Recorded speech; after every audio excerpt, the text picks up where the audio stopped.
Hello little chess champs, are you ready to learn about the ultimate goal of chess? Today we are discovering checkmate, the moment when the game ends and the winner is crowned.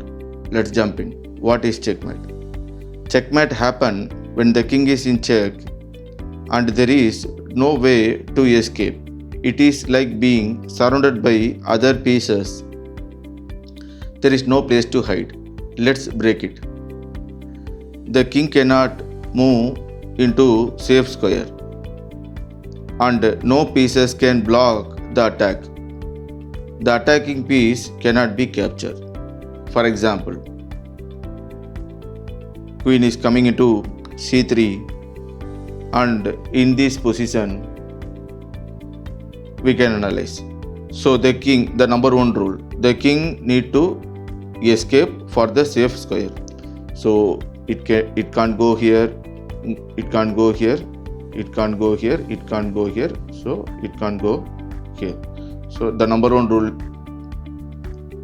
is no more. Second, no pieces can block the attack. So there is no piece to attack the queen. Third, the attacking piece cannot be captured. When this happens, it's game over and the player loses the game. Let we have another example.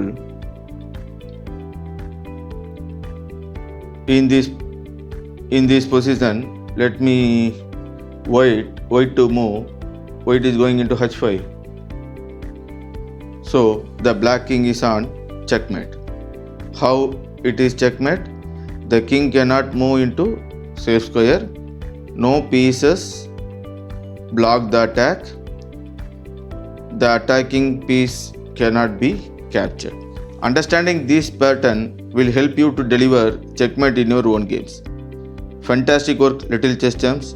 Now you know what is checkmate and how to recognize it. Practice those positions and become a checkmate master. Happy learning, little chess champ. See you next time.